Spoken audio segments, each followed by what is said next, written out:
Hello student, welcome to the quantum classes. तो class 10 science की one shot series में हम लेकर आ गए हैं अपना नया chapter, that is the human eye and the colourful world. तो आज इस चैप्टर के अंदर हम समझेंगे कि हमारी आंखें किस तरीके से किसी चीज को देखती हैं, किस तरीके से वो ऑब्जर्व करती है कि कोई चीज हमारे पास है या हमसे दूर है, कौन कौन सी आंखों में डिफेक्ट होते हैं हमारे, ये सब चीजें हम इस चैप्टर के अंदर पढ़ने वाले हैं आज की में। तो चलिए बिना टाइम को वेस्ट करते हुए चलते हैं अपने लेक्चर की ओर। Yes, my name is Ajit Singh and I am your mentor, so let's start. तो देखिए, सबसे पहले समझते हैं ह्यूमन आई क्या होती है। देखिए, हमारी आंख, हमारे शरीर का सबसे सेंसिटिव ऑर्गन जो होता है उसको हम लोग क्या कहते हैं, आई कहते हैं। यानी कि बहुत ज्यादा सेंसिटिव ऑर्गन होता है हमारी आंखों का, कि हल्का सा भी अगर इसमें कुछ लग जाता है तो बहुत ज्यादा हमें पेन देखने के लिए मिलता है। इसी की मदद से हम लोग पूरे के पूरे संसार को आराम से देख पाते हैं, ये रंग बिरंगी चीजें देख पाते हैं। जो भी चीज आज हम देख पा रहे हैं वो सब की सब हम आई की वजह से ही देख पा रहे हैं। खाली आई की वजह से ही ऐसा नहीं हो रहा, लाइट का भी इसका बहुत बड़ा रोल रहता है इसमें, क्योंकि लाइट ही नहीं पड़ेगी तो आई क्या कर पाएगी। ठीक है ना। तो लाइट और आई का ये जो कॉम्बिनेशन हमारे पास बन रहा है, इसी से हम किसी भी चीज को देख पा रहे हैं। क्लियर है। आई बॉल की अगर हम लोग बात करें, ये स्पेलिकल शेप की होती है हमारी, और इसका डायमीटर जो होता है आई बॉल का, वो लगभग लगभग 2.3 सेंटीमीटर का होता है। क्लियर है। इतनी बेसिक बात आप लोगों को समझ में आ गई होगी ह्यूमन आई के बारे में। अब समझते हैं इनके ये जो डिफरेंट पार्ट है हमारे पास में, इन डिफरेंट पार्ट्स के बारे में। तो देखिए, हमारे पास में यहाँ पर डिफरेंट पार्ट है। सबसे पहले क्या है हमारे पास में, कॉर्निया। कॉर्निया का होता है, ये आप देख रहे हैं ऊपर का ये उठा हुआ पार्ट, जिसे देखिए मेरे जो ये मार्कर चल रहा है, ये जो उठा हुआ पार्ट हम यहाँ पे देख रहे हैं, इसको हम लोग क्या कहते हैं, कॉर्निया कहते हैं। तो the front transparent part of the I is called the cornea, which is bulge outward. बाहर की तरफ उठा हुआ रहता है ये हमेशा। हमारी आंखें आप लोगों ने देखी होगी, हमारी आंखें उठी हुई सी लगती है, तो वो इसी वजह से लगती है क्योंकि वो कॉर्निया उस पे ऊपर की तरफ उठा हुआ सा रहता है।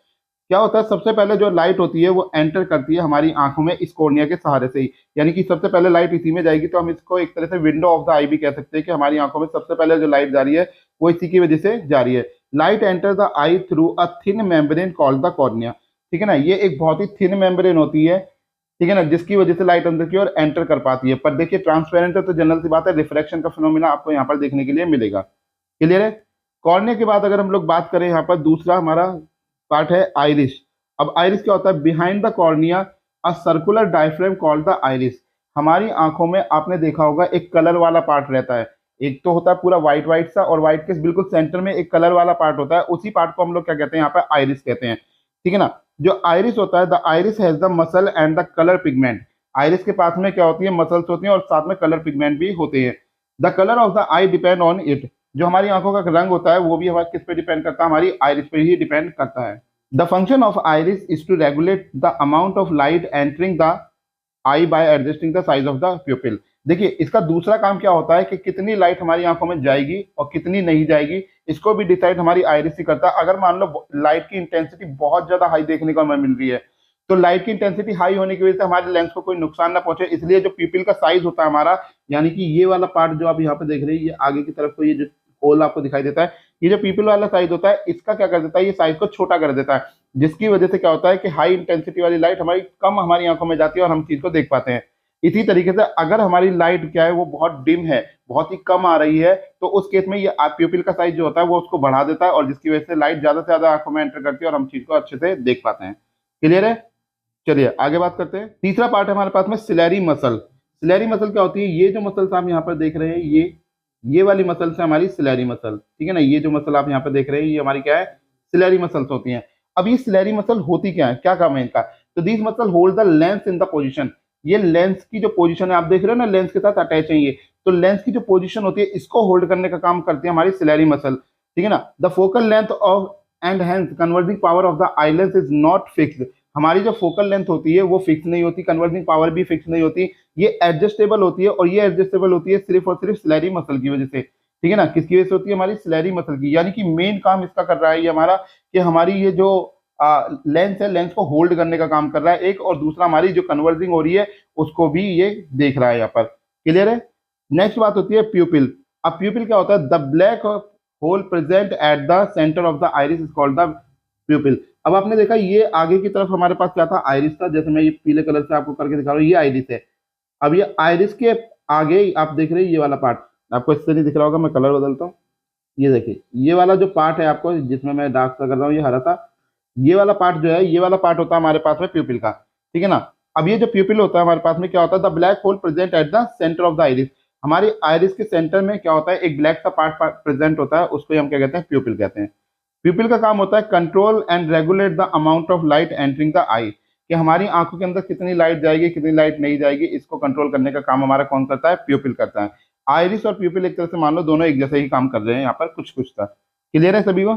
चलिए अगले पार्ट को देखते हैं। नेक्स्ट पार्ट आ जाता है आई लेंस। अब ये आई लेंस क्या होता है, तो behind the प्यूपिल is double convex lens called the eye lens. अब ये आप देख रहे हैं ये वाला, इसके लिए मैं कलर आपको लेता हूँ येलो। तो ये आप देख रहे हैं जिसको मैं शेड कर रहा हूँ यहाँ पर, ये वाला पार्ट, ये है हमारे पास में लेंस हमारा, ठीक है ना। ये क्या हमारे पास में लेंस, ठीक है ना। कैसा होता है ये, डबल कॉन्वेक्स होता है।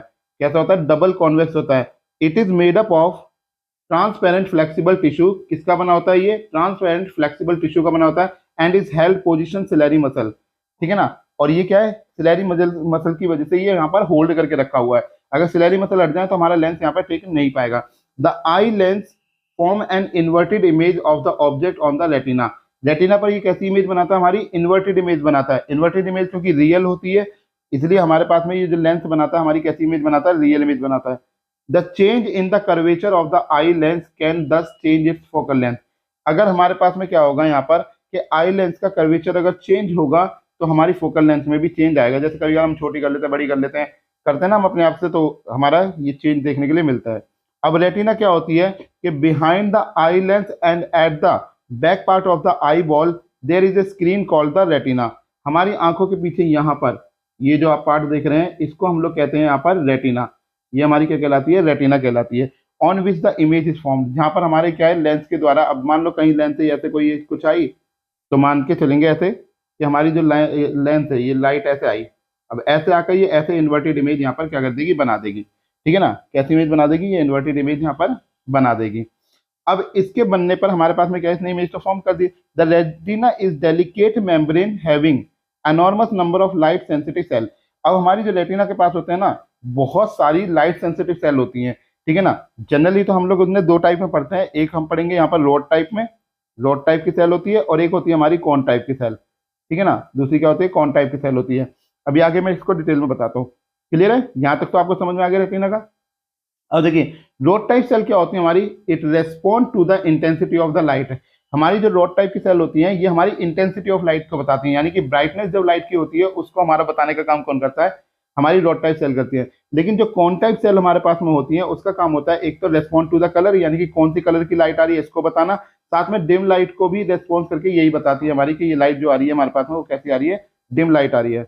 क्लियर है ये सारी बात कि रॉड टाइप का काम क्या है, इंटेंसिटी ऑफ लाइट, यानी कि ब्राइटनेस को बताना लाइट की कि कितनी इंटेंसिटी से लाइट आ रही है। और कॉन टाइप सेल का काम होता है कलर को बताना कि लाइट कौन से कलर की है और साथ में वो कितनी डिम है, ये भी वो हमारी कॉन टाइप सेल बताती है। अब यही सेल क्या होती है जो ये लाइट से हमें सिग्नल मिले, यहाँ पर लाइट से क्या हुआ हमें ये सिग्नल मिले, अब यही सिग्नल क्या होंगे हमारे कन्वर्ट हो जाएंगे किसके अंदर, हमारे इम्पल्स के अंदर। और ये इम्पल्स हमारे पास में पहुंच जाएगी कहां पर, ऑप्टिक नर्व पर, और ऑप्टिक नर्व से कहां पहुंच जाएगी, ये ब्रेन तक हमारे ये पहुंच जाएगी, ठीक है ना। कहां पे पहुंच जाएगी, ब्रेन तक हमारे सिग्नलों को पहुंचा देगी और हमें विजुअल एक्शन देखने के लिए मिल जाएगा, जिससे हमारा ब्रेन समझ पाएगा कि आने वाली चीज हमारे पास में क्या आ रही है। क्लियर है आप लोगों को, ठीक है। अब चलते हैं नेक्स्ट पार्ट पे। नेक्स्ट हमारा एक्वस ह्यूमर। अब एक्वस ह्यूमर क्या होता है, the space between the cornea and the eye lens filled with the viscous liquid. हमारे पास क्या है, ये कॉर्निया है, ये आईलेंस है, इसके बीच में यहाँ पर एक लिक्विड भरा रहता है हमारे पास में, ठीक है ना, इस जगह पर। इसी को हम लोग क्या कहते हैं यहाँ पर, विस्कस सॉरी एक्वस ह्यूमर कहते हैं, ठीक है ना। क्या कहते हैं, एक्वस ह्यूमर। इसका काम क्या होता है, the aqueous humour keep your I inflated and provide nourishment. इसका काम होता है आंख को नरिशमेंट देना, साथ में इसका एक काम और होता है हमारे टीयर को जनरेट करना, ठीक है ना। आंसू भी जो निकलते हैं वो इसी की वजह से निकलते हैं, हमारे एक्वस ह्यूमर की वजह से, ठीक है ना। तो ऐसा मत सोचना कि भाई ये आंसू जो निकलते हैं कहीं से अलग से आ रहे होंगे, नहीं, एक्वस ह्यूमर के पास से ही हमारे आंसू भी निकलते हैं। दूसरा लिक्विड हमारे आंखों में होता है विट्रस ह्यूमर। विट्रस ह्यूमर, ये जो सारी आप स्पेस देख रहे हैं ये लेंस के पीछे का और रेटिना के बीच का जो ये स्पेस है, इसको हम लोग यहाँ पे क्या कह रहे हैं, इसको कह रहे हैं हम vitreous humour. It is also called the vitreous fluid, इसका विट्रस फ्लूइड भी कहते हैं। It is a clear gel like the substance that located between lens and the retina, ठीक है ना। ये कहाँ पर लोकेटेड है, हमारा रेटिना और लेंस के बीच में। इसका भी काम यही होता है, vitreous humour help your keep I keep it shape. हमारी आंखों की जो ये शेप है, एक तो शेप को और साथ में नरिशमेंट में ये भी मदद करता है, ठीक है ना। दोनों ह्यूमर हमारे पास में, एक्वस ह्यूमर, विट्रस ह्यूमर, दोनों नरिशमेंट का काम करते हैं, ठीक है, क्लियर है यहाँ तक? चलिए आगे चलते। नेक्स्ट आ जाता है हमारे पास में ऑप्टिक नर्व। ऑप्टिक नर्व क्या होती है? It transmit visual information from the eye to the brain. अभी मैंने बताया कि कौन टाइप की सेल है हमारे पास में, रॉड टाइप की सेल है। ये जो भी सिग्नल जनरेट कर रही है, ये जो सिग्नल आ रहे हैं कैसे आ रहे हैं? ये विजुअल सिग्नल आ रहे हैं, विजुअल इंफॉर्मेशन आ रही है। अब इस विजुअल इंफॉर्मेशन को किसको देगा? ये ऑप्टिक नर्व को देगा। अब ये ऑप्टिक नर्व क्या करेगी? इसको ब्रेन तक पहुंचाएगी और फिर ब्रेन इसके बाद में रेस्पॉन्स करना शुरू करेगा। क्लियर है? इसी को हम क्या कहते हैं? Optic nerve. इसका काम सिर्फ क्या होता है? सिग्नल को ट्रांसफर करना, ठीक है ना, विजुअल सिग्नल को ब्रेन को देना, ब्रेन से फिर वापस आंखों को सिग्नल पहुंचाने। क्लियर है? नेक्स्ट आता है ब्लाइंड स्पॉट। अब ये ब्लाइंड स्पॉट क्या है? तो least sensitive spot on the retina. हमारी आंखों के ऊपर देखिए, मैं यहाँ पे दिखाता हूँ आपको, इस जगह पर, यहाँ पर जो ये देख रहे हैं ना, ये जैसे फोबिया कहते हैं, यहाँ पर ये देखिए आप, इस तरीके से ऐसे होता है, इसको फोबिया कहा जाता है, ठीक है ना, फोबिया कह लो या ब्लाइंड स्पॉट कह लो। तो ये जो पॉइंट होता है यहाँ पर क्या होता है? ये लीस्ट सेंसिटिव स्पॉट होता है हमारी आंखों का। तो जब हमारी लाइट इस पॉइंट पर जाकर पड़ती है, कौन से वाले पर? इस वाले पॉइंट पर। एक सेकंड में आपके लिए कलर चेंज करता हूँ थोड़ा सा, यहाँ के लिए ब्लैक कलर सही रहे। तो इस वाले पॉइंट पर जब हमारी क्या होती है, लाइट जब चेंज यहाँ पर फॉल्स होती है, हमारी लाइट यहाँ पर फॉल्स होगी, तो उस केस में हमें क्या होगा? हमें दिखाई नहीं पड़ेगा, ठीक है ना, हमें वहां पर दिखाई नहीं पड़ेगा।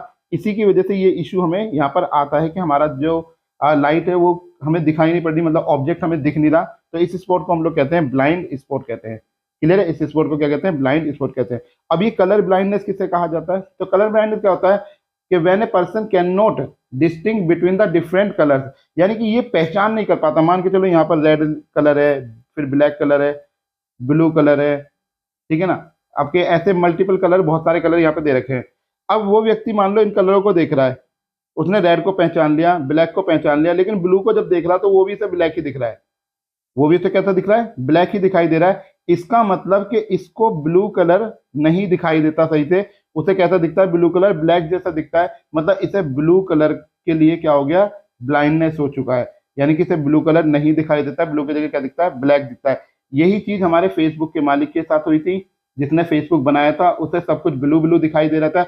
इसी वजह से उसका जो फेसबुक का जो डिजाइन आपने देखा है, फेसबुक का पूरा इंटरफेस आप लोग देखते हैं, वो सारा का सारा कैसा होता है? ब्लू कलर का होता है हमारा। क्लियर है? इसी वजह से उसको कलर ब्राइटनेस की यही दिक्कत थी। क्लियर है? आप लोगों को समझ आ गया?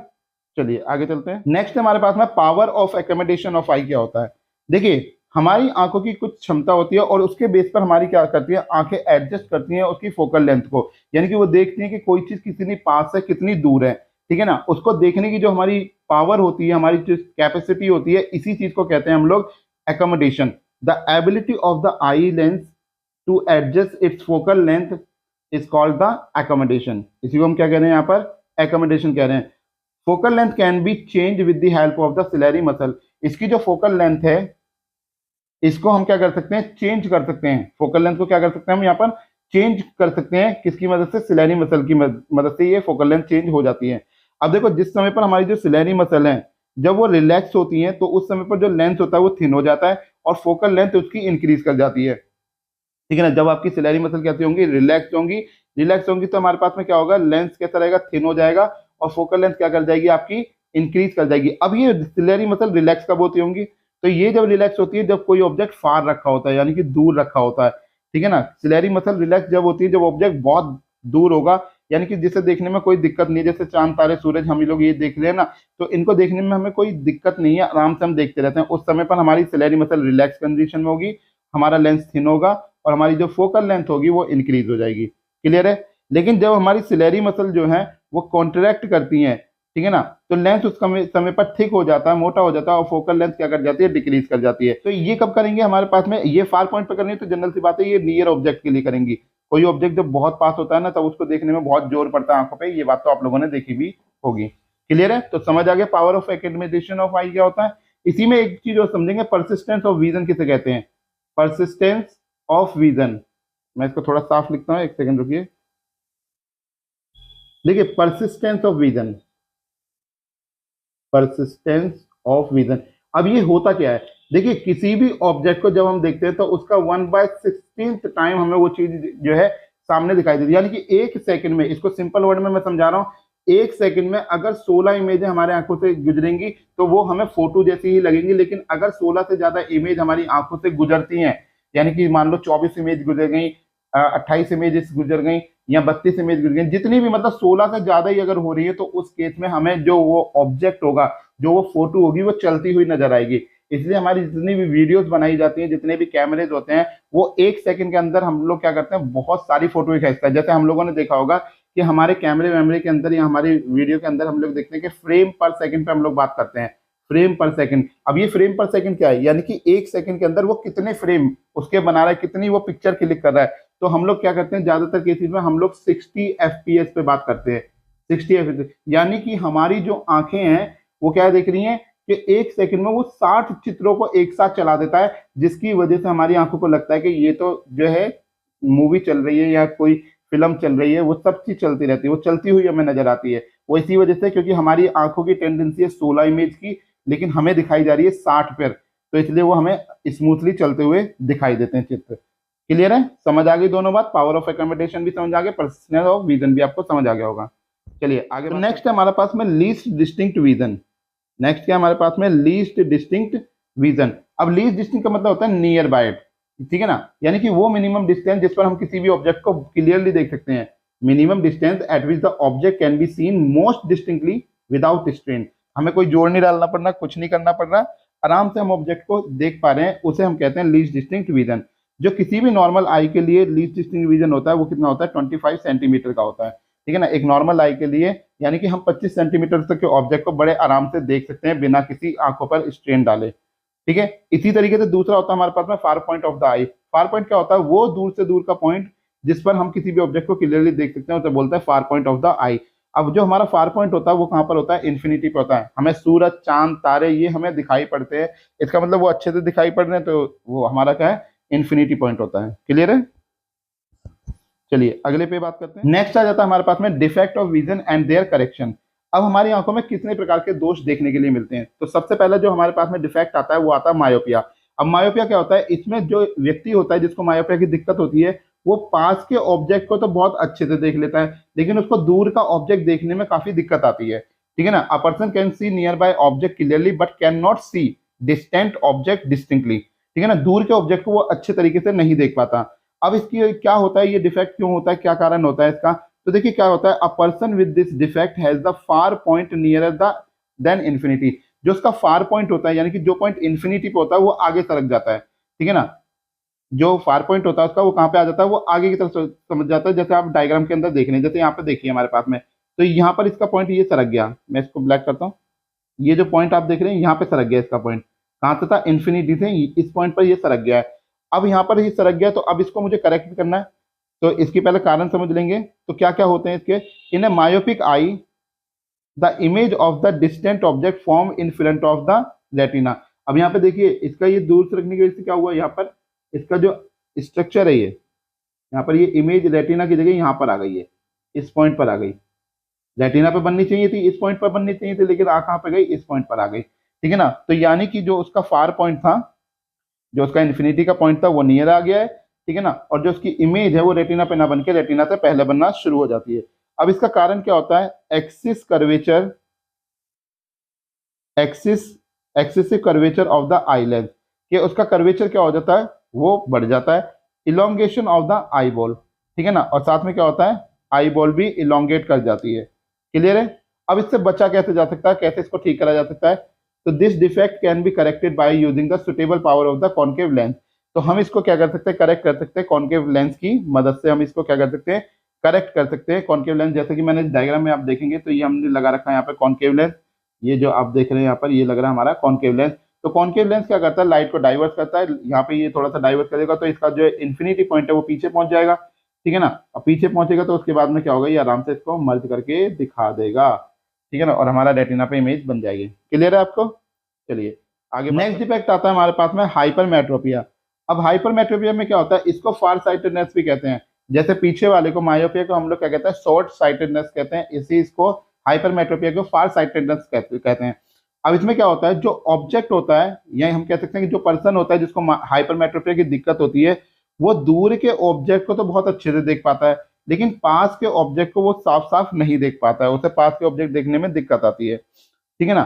तो उसका क्या होता है उस केस में, the near point for the person is the farther away from the normal near, ठीक है ना, यानी कि उसका जो नियर पॉइंट होता है, यानी कि जो 25 सेंटीमीटर पे पॉइंट था वो अब सरक के मान लो 35 सेंटीमीटर या 40 सेंटीमीटर पे पहुंच गया है, जिसकी वजह से उसे जो अपना ऑब्जेक्ट है वो अच्छे से दिखाई नहीं पड़ रहा है। ठीक है ना, अच्छे से दिखाई, जैसे ये वाला पॉइंट आप देखिए, तो ये इसका पॉइंट क्या हो गया, यहाँ पे ये दूर, यहाँ पे था ये पहले, यहाँ पे कहाँ था, मान लो ये 25 सेंटीमीटर पे था, अब ये पॉइंट यहाँ से रख गया है इस पॉइंट पर।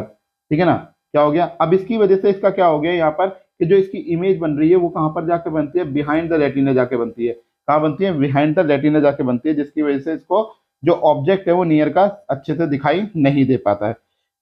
अगला पॉइंट हमारे पास में, the light rays from a close by object are focus at the point behind the retina. Clear है, चलिए आगे क्या है, ये डिफेक्ट कैसे होता है, तो focal length of the eye lens is too long. Focal length क्या हो जाती है, काफी लंबी हो जाती है, काफी बड़ी इसकी फोकल लेंथ हो जाती है, और eye ball has become too small. जो आई बॉल होती है इसकी वो छोटी हो जाती है। पहले वाले केस में, मायोपे के केस में आई बॉल बढ़ जाती है, और इसके केस में आई बॉल कैसी हो जाती है, छोटी हो जाती है।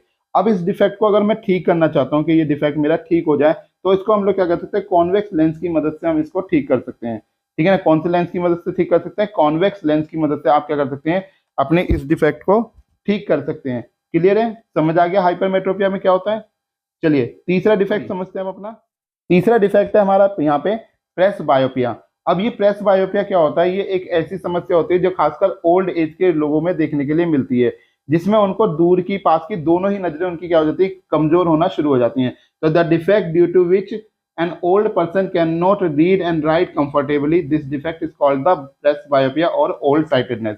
ठीक है ना, तो जो बूढ़े लोग होते हैं, जैसे 50 60 70 की उम्र में जब चले जाते हैं, तो उस समय पर उनकी जो आंखें होती है, उस समय पर वो ना तो पास का ही अच्छे से देख पाती हैं, ना ही दूर का अच्छे से देख पाती हैं। और उसका कारण ये होता है कि उनकी जो सिलेरी मसल्स होती हैं, जो उनकी सिलेरी मसल्स होती हैं वो क्या हो जाती हैं, वीक पड़ने लगती हैं। अब सिलेरी मसल वीक पड़ेंगी तो उनकी फोकल लेंथ और कन्वर्जिंग में क्या होगी, दिक्कत होना शुरू हो जाएगी। ठीक है ना, तो इस वजह से उन्हें जो है दोनों ही तरह की दिक्कत आने लगती है।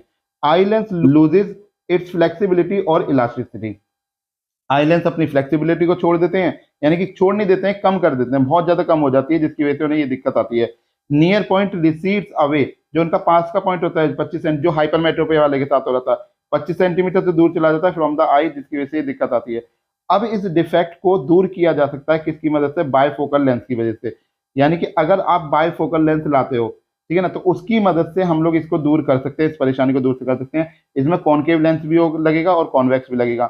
जो ऊपर वाला हम लगाएंगे वो लगाएंगे हम कॉनकेव, क्योंकि हमें दूर का ऑब्जेक्ट अच्छे से देखना है, और जो लोअर वाला होगा हमारा नीचे की साइड लगाएंगे उसको हम लगाएंगे कॉन्वेक्स, क्योंकि हमें पास का ऑब्जेक्ट भी ठीक से देखना है। क्लियर है, तो प्रेस बायोपिया आप लोगों को समझ आ गया, प्रेस बायोपिया किन लोगों में देखने के लिए मिलता है और क्या क्या कारण होते हैं। चलिए आगे बात करते हैं, हमारे पास में वो आ जाता है कैटरेक्ट। अब ये कैटरेक्ट क्या होता है, the crystalline lens people at old age become milky and cloudy. आपने देखा होगा बहुत सारे बूढ़े लोगों के साथ क्या होता है, यहाँ पर ये देखो, इसकी आंखों में आप देखेंगे, ये वाला डायग्राम आप देखिए, इसकी देखिए आंखों के अंदर ये क्या होगा, व्हाइट व्हाइट कलर का, यहाँ पर ये आप देख रहे हैं ना, इसकी आंख को ये व्हाइट कलर का, इसको क्या हो गया, पूरा का पूरा ये शेड बन गई, यानी कि एक प्रोटीन की क्या होती है, लेयर्स यहाँ पर बनना शुरू हो जाती है धीरे धीरे धीरे धीरे, और लेंस को पूरी तरीके से वो क्या कर देती है, कवर कर देती है, और लेंस को खराब कर देती है। ठीक है ना, तो देखने में ऐसी लगती है जैसे वो मिल्क कलर की हो गई हो, ठीक है ना, मिल्की हो गई हो, क्लाउडी सी हो गई हो, तो ये ऐसी देखने में लगती है, और ये समय के साथ साथ होने लगती है इस तरीके की, बहुत सारे लोगों में ये चीज देखने के लिए मिलती है। इसी कंडीशन को हम लोग क्या कहते हैं, यहाँ पर कैटरेक्ट कहते हैं। ठीक है ना, अब क्या होता है, इसमें हो सकता है कि किसी की पार्शली या कंप्लीटली लॉस ऑफ विजन हो जाए, इसको हो सकता है किसी को कम दिख रहा हो, ऐसा भी हो सकता है, और किसी किसी का तो पूरे ही यहाँ पे जो है चला जाता है, पूरी लॉस हो जाता है विजन उसका, अब वो कुछ नहीं देख पाता। अब इसका तरीका क्या है, इसको कैसे हम ठीक कर सकते हैं, तो ठीक यही है, इसका सर्जरी के अलावा इसका कोई इलाज नहीं है, हमें सर्जरी ही करवानी पड़ती है इसको ठीक करने के लिए। क्लियर है आप लोगों को, चलिए आगे बढ़ते हैं। नेक्स्ट आते हैं रिफ्रैक्शन किसे कहा, refraction of light through a prism. देखिए अब हमारे पास में क्या है, यहाँ पर हमने क्या बना रखा है, ये एक हमारे पास में प्रिज्म है, ठीक है ना, ये क्या है, प्रिज्म है। अब यहाँ से हमने क्या करा, कोई इंसिडेंट लाइट ली और ये इस प्रिज्म में मारी। अब ये प्रिज्म में मारेगी तो हम जानते हैं कि जो लाइट होती है वो हमारी क्या होती है, जब भी कभी अपने रेयर मीडियम से डेंसर मीडियम में जाती है तो लाइट जो है वो नॉर्मल की तरफ शिफ्ट हो जाती है। ठीक है ना, अब मैं जैसे हमारी ये वाली लाइट क्या है, ये वाली लाइट यहाँ से गई, और जब ये लाइट यहाँ से अंदर की तरफ गई, ठीक है ना, ये जो पॉइंट है हमारे पास में जहाँ पे ये नॉर्मल बना हुआ है, ये जो पॉइंट है यहाँ पर, ये हमारे पास में क्या है, यहाँ पर यहाँ से लाइट हमारी रिफ्लेक्ट कर रही है। अब रिफ्लेक्ट कर दिया तो ये क्या हुई, टूवर्ड द नॉर्मल खिसक गई यहाँ पर। अब जब लाइट डेंसर से रेयर मीडियम में जाती है तो light away from the normal होती है, यहाँ से क्या हो जाएगी, अवे फ्रॉम द नॉर्मल हो जाती है, यानी कि उससे दूर हट जाती है। तो यहाँ से हमारी क्या निकल गई, एमरजेंट रे निकल गई। अब अगर मैं एमरजेंट रे को पीछे की तरफ बढ़ाता हूँ, जैसे ये रे हमने पीछे की तरफ को ऐसे बढ़ाई, और एक्स अपनी इंसिडेंट रे को आगे की तरफ बढ़ाता हूँ, तो इनके बीच में ये जो एंगल बनता है, इस एंगल को कहते हैं डेल्टा, यानी कि इस एंगल को कहते हैं हम एंगल ऑफ एलिवेशन। क्या कहते हैं, इस एंगल को हम एंगल ऑफ एलिवेशन कहते हैं। क्लियर है, ये बात समझ में आई आपको, इस एंगल को क्या कहते हैं, तो मैंने यहाँ पे सब लिख रखा है, एंगल ऑफ एलिवेशन कहते हैं। अब ये जो प्रिज्म बनाया जाता है, ये कैसे बनाया जाता है, इसमें दो ट्रायंगुलर बेस होते हैं और तीन रेक्टेंगुलर लेटरल सरफेस होती है। The surface incline each other, ये एक दूसरे के ऊपर इंक्लाइन करते हैं। अब इन जो शेप बनी है हमारे पास में टू लेटरल फेसेस के बीच में क्या है, ये जो एंगल बन रहा है, ए एंगल, इसको हम कह रहे हैं एंगल ऑफ प्रिज्म। तो याद रखेंगे हमारा कौन कौन से एंगल यहाँ पर बनते हैं। तो पहला हमारा बनता है एंगल ऑफ प्रिज्म, सॉरी ये गलत हो गया यहाँ पे, ये एंगल ऑफ प्रिज्म नहीं, एंगल ऑफ डेविएशन है, ठीक है ना। क्या है ये, angle of deviation, angle of deviation. A हमारा होता है एंगल ऑफ प्रिज्म, आई हमारा एंगल ऑफ इंसिडेंट, और आर होता है हमारा एंगल ऑफ रिफ्लेक्शन। क्लियर है, यहां तक समझ में आ गया आप लोगों को। चलिए आगे बात करते हैं। नेक्स्ट फिनोमेना आ जाता है हमारा dispersion of light by a glass prism. अब ये लाइट किस तरीके से हमारी डिस्पर्स करती है, डिस्पर्स का मतलब होता है बिखेरना लाइट को एक तरीके से। तो क्या होता है हमारे पास में dispersion, the splitting of white light into its constituent seven color on the passing through a glass prism is called the dispersion of light। यानी कि हमारा जो ये प्रिज्म यहाँ पे दे रखा है, प्रिज्म के अंदर से क्या होता है, जब व्हाइट लाइट को डाला जाता है तो वो 7 कलर में टूट जाती है, जैसा कि आप यहाँ पर देख रहे हैं, मैंने 7 कलर यहाँ पे बनाकर दिखाए हैं। तो इस तरीके से 7 कलर के अंदर टूट जाती है। तो वो 7 कलर कौन से होते हैं, हमारे विबग्योर बनते हैं, ठीक है ना। अब ये जो कलर बैंड हमारे पास में बना है, ये विबग्योर का जो कलर बैंड बना है, इसी को क्या कहा जाता है, स्पेक्ट्रम कहा जाता है। इसी विबग्योर को क्या कहा जाता है, यहाँ पर स्पेक्ट्रम कहा जाता है। तो कौन से 7 कलर है हमारे पास में, violet, indigo, blue, green, yellow, orange and red. ये विबग्योर कलर हमें यहाँ पर देखने के लिए मिलते हैं जब भी कोई व्हाइट लाइट पास होती है हमारी किसके अंदर से, हमारे ग्लास प्रिज्म के अंदर से। अगली लाइन क्या हमारे पास में, the red light band the least while the violate the most.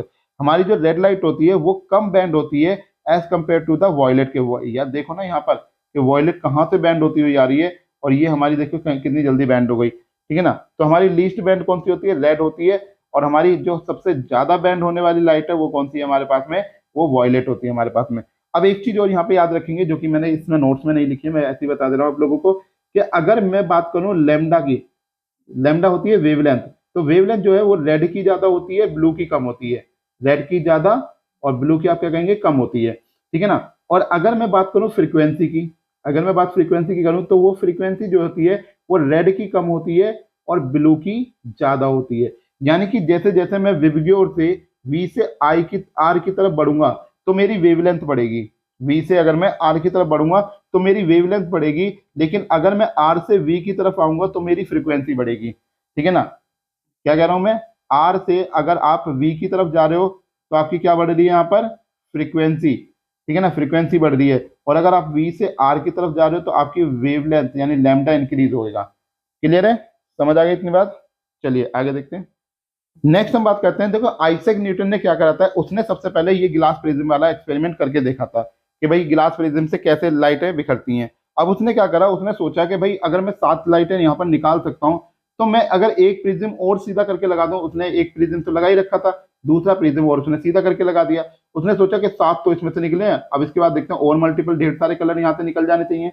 लेकिन जब उसने ये सब करके देखा तो करने पर उसका ऐसा फिनोमेना नहीं हुआ कि 7 से ज्यादा कलर उसे देखने को मिले।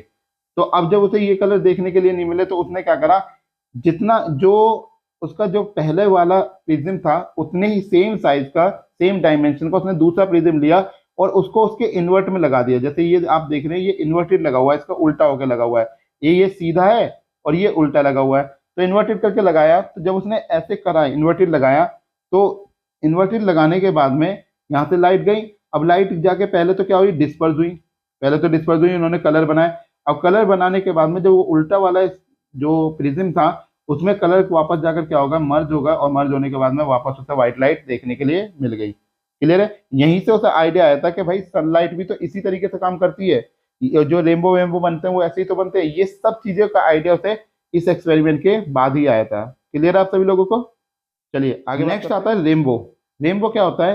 रेनबो एक नेचुरल फिनोमेना होता है हमारा, natural spectrum appearing in the sky after a rain shower. ठीक है ना, एक नेचुरल फिनोमेना भी होता है और हम कह सकते हैं कि हमारा ये नेचुरल स्पेक्ट्रम अपीयर होता है कब? जब बारिश होने के बाद में। ठीक है ना, अब बारिश होती है तो क्या होता है, जो सनरेज आती हैं, जैसे ये हमने डायग्राम में दिखाया हुआ है, ठीक है ना, तो it is caused by dispersion of sunlight bye tiny water droplets present in the atmosphere. ठीक है, जैसे कि ये ड्रॉप में हमने दिखा रखा है, यहाँ से ये लाइट आ रही है, अब यहाँ से लाइट आ रही है तो यहाँ पर इस पॉइंट पर, ये जो पॉइंट है मेरा, इस पर क्या हो रहा है? हमारा रिफ्लेक्शन हो रहा है।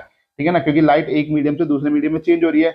उसके बाद जो अंदर ही अंदर लाइट रिफ्लेक्ट कर रही है, इसको हम बोलते हैं total internal reflection, simple word में रिफ्लेक्शन कहते हैं। ठीक है ना, उसके बाद में ये पॉइंट, इस पॉइंट पर आकर, जो ये मैं स्पाइट से बना रहा हूँ इस वाले पॉइंट को, इस वाले पॉइंट पर भी हमारा क्या होगा? यहाँ पर रिफ्लेक्शन देखने के लिए हमें मिलेगा, और उसके बाद में लाइट क्या हो जाएगी? डिस्पर्स हो जाएगी, डिस्पर्जन हमें देखने के लिए मिल जाएगा। तो rainbow is always formed in the direction opposite to that of the sun. हमेशा जो रेनबो बनता है वो सन के अपोजिट डायरेक्शन में आपको देखने के लिए मिलेगा, कभी भी ऐसा नहीं होगा कि सन की डायरेक्शन में आपको देखने के लिए यहाँ पर मिल रहा है। तो water droplet act like the small prism, जो हमारी वाटर ड्रॉपलेट होती है वो कैसे बिहेव करती हैं?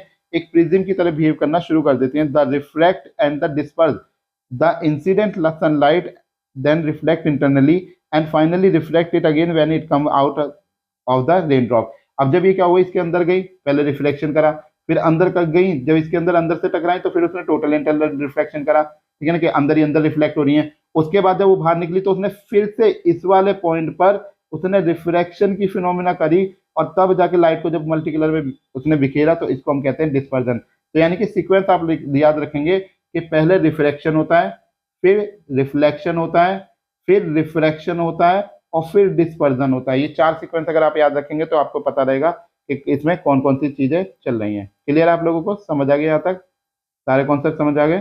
चलिए आगे बात करते हैं। Then dispersion of light shown. ठीक है ना, तो हमें डिस्पर्जन ऑफ लाइट देखने के लिए यहाँ पे मिल जाती है। आगे देखते हैं, आगे बात करते हैं। नेक्स्ट ये TIR क्या होता है? टोटल इंटरनल रिफ्लेक्शन, इसको हम बोलते हैं शॉर्ट फॉर्म में TIR। क्या होता है कि जब हम लाइट को क्या करते हैं, किसी डेंसर मीडियम से रेयर मीडियम की तरफ गिरते हैं, जैसे कि मैं इस डायग्राम में दिखा रहा हूँ आपको लाइट जब डेंसर मीडियम से रेयर मीडियम में जाती है तो वो अवे फ्रॉम नॉर्मल होती है। कहाँ होती है? अवे फ्रॉम नॉर्मल होती है। ठीक है ना, ऐसी अगर मैं इसके एंगल को बार बार चेंज करता हूँ, मान लो मैं इसके एंगल को ऐसे चेंज कर रहा हूँ, तो जनरल सी बात है इसका एंगल इस तरफ शिफ्ट होगा। मैंने इसको थोड़ा सा और बढ़ाया, ये थोड़ा सा और नीचे शिफ्ट हो गया। मैंने इसे थोड़ा सा और बढ़ाया तो ये एक टाइम ऐसा आ गया जब ये 90 डिग्री पे पहुंच गया। जब 90 डिग्री पे पहुंचा तो इस बात को हमने क्या कह दिया? क्रिटिकल एंगल कह दिया। क्या कह दिया? इस बात को हमने यहाँ पे क्रिटिकल एंगल कह दिया। अब एक सिचुएशन ऐसी आएगी जब हमारी लाइट क्या होगी? वापस से उसी मीडियम में लौट के आ जाएगी जिस मीडियम से वो गई थी। अब नीचे डेंसर मीडियम था तो डेंसर मीडियम में हमारी लाइट क्या हो गई? वापस आ गई। इसी कंडीशन को हम लोग क्या कहते हैं यहाँ पर? टोटल इंटरनल रिफ्लेक्शन कहते हैं। ठीक है ना, अब मैं आपको पढ़ के भी सुना देता हूँ। When light enter obliquely from denser medium to a rarer medium, when the angle of incident exceeds critical angle, कौन सा critical angle? 90 डिग्री का। The light reflect in the denser medium, this is called the total internal reflection। तो light क्या कर रही है? वापस से अपने ही मीडियम में लौट के आ रही है, तो इसको हम क्या कह रहे हैं? टोटल इंटरनल रिफ्लेक्शन कह रहे हैं। तो रिफ्लेक्शन हम लोग जानते हैं कि जब लाइट जिस मीडियम से आई है उसी मीडियम में टकरा कर वापस चली जाए तो हम उसे रिफ्लेक्शन कहते हैं। तो सेम काम यहाँ पे होगा। अब क्रिटिकल एंगल की बात करें, the angle of incident for which the angle of reflection is 90 degree. Angle of incidence और एंगल ऑफ रिफ्लेक्शन कितना होना चाहिए हमारे पास में? 90 डिग्री का होगा। तब हम लोग यहाँ पर क्या कहेंगे? अपना क्रिटिकल एंगल बोलेंगे। समझ आया TIR की कंडीशन? अब TIR की अगर आप एप्लीकेशन देखना चाहते हो तो आपका देखिए कम्युनिकेशन के अंदर इसका बहुत अच्छा इस्तेमाल होता है। मैं आपको बता देता हूँ, कम्युनिकेशन के अंदर इसका बहुत अच्छा इस्तेमाल होता है। इंटरनेट वगैरह जो आप लोग यूज करते हैं तो फाइबर कम्युनिकेशन जो आपका बनता है वो टोटल इंटरनल रिफ्लेक्शन पे ही काम करता है आपका। क्लियर है? चलिए आगे बात करते हैं। नेक्स्ट आता है एटमॉस्फेरिक रिफ्लेक्शन। अब ये एटमॉस्फेरिक रिफ्लेक्शन क्या होता है? The reflection by the different layers of atmosphere is called the atmospheric reflection. ठीक है ना, हमारी सरफेस, हम जानते हैं कि जो हमारा एनवायरनमेंट बना हुआ है और हमारी अर्थ के ऊपर बहुत सारी सरफेस पाई जाती है, जिसमें सबसे लास्ट वाली जो सरफेस होती है हमारी, वो हमारी ओजोन लेयर पाई जाती है। ऐसी नीचे और भी कई तरीके की लेयर यहाँ पे, टोपोस्फेयर, ट्रोपोस्फेयर वगैरह, ये लेयर हमारी यहाँ पर लगी होती है। तो कई लेयर होते हैं हमारी, क्या होती है? लाइट पास होकर आती है जब सन से आती है। तो उस केस में क्या होता है कि हमें बहुत सारी फिनोमिना होते हुए दिखती हैं। तारों का चमकना दिखता है, ठीक है ना, और सन का देरी से जो है छिपना दिखता है, जल्दी से निकलना दिखता है। ये सब फिनोमिना हमें क्या है? एटमॉस्फेरिक रिफ्लेक्शन की वजह से दिखते हैं। द रिफ्लेक्ट, अब ऐसा होता क्यों है, the reflective index of the hot air is less than the reflective index of the cool air.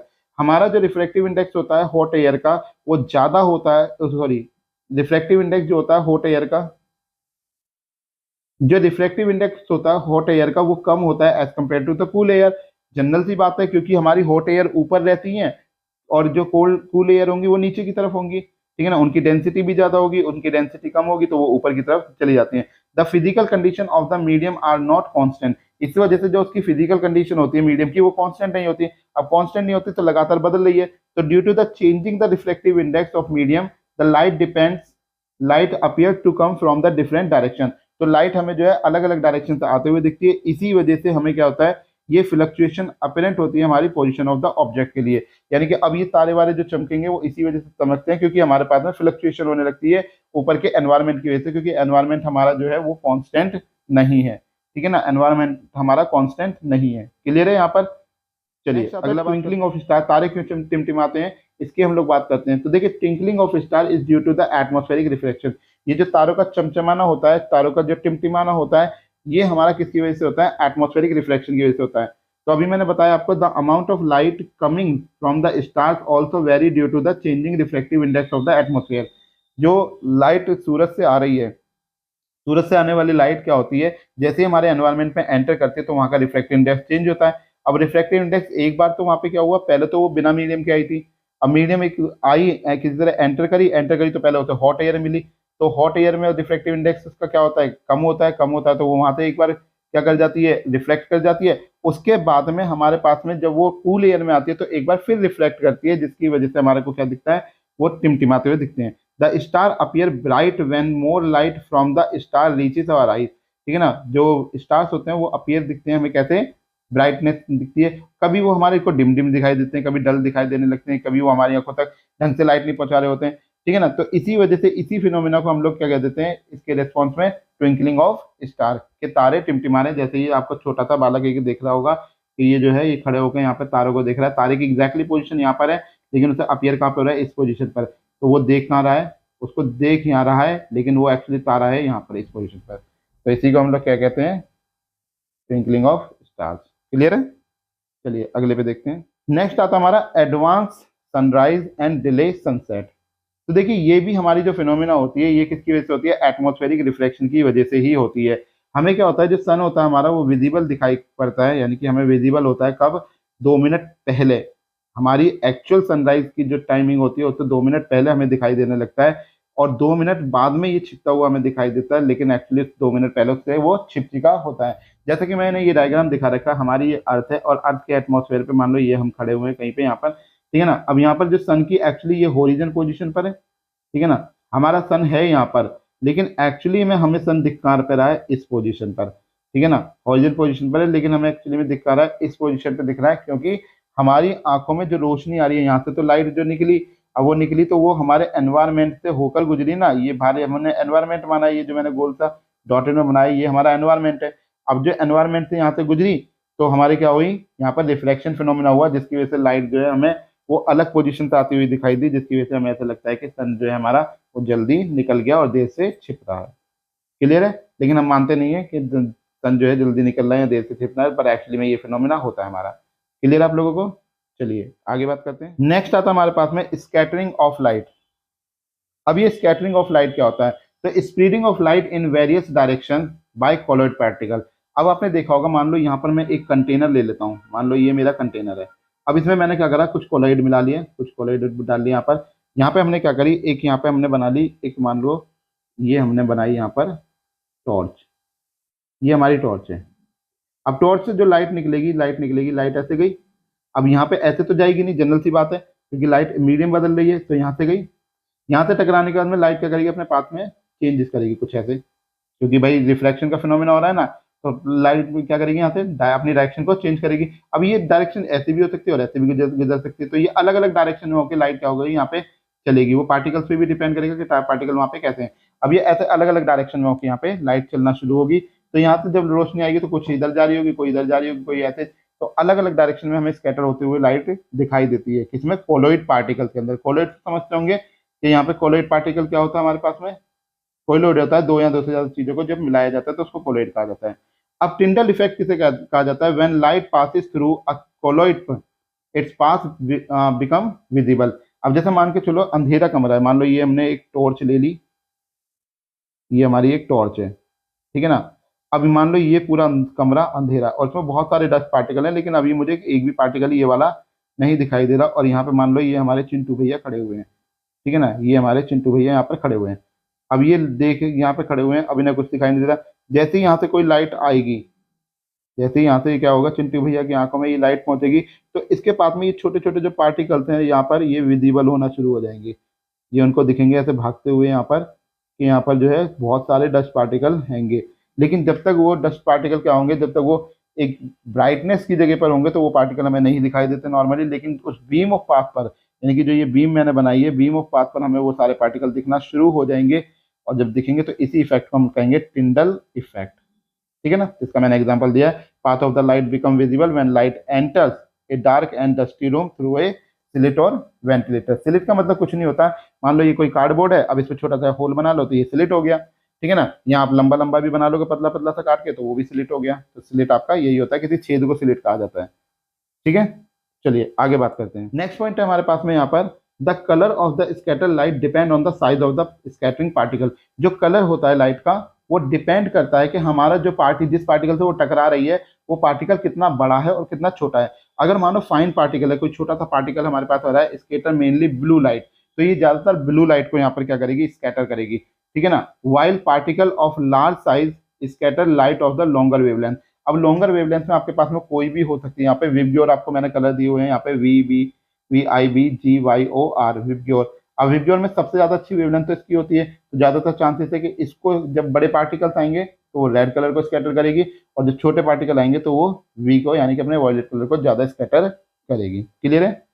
If the size of the scattering particle is large enough, अब बहुत ही ज्यादा बड़ा पार्टिकल हो जाए, मान लो इतना बड़ा हो रहा है, इतना बड़ा हो रहा है, खूब ज्यादा बड़ा, तो वो फिर हमें ऐसे ही लगेगा कि जो व्हाइट लाइट है हमारी उसी को वो दिखाना यहाँ पर क्या कर देगा, शुरू कर देगा। क्लियर है? आप लोगों को समझ आ गया पूरा चैप्टर? आई होप तो। मुझे नहीं लगता कि मैंने कुछ छोड़ा है यहाँ पर।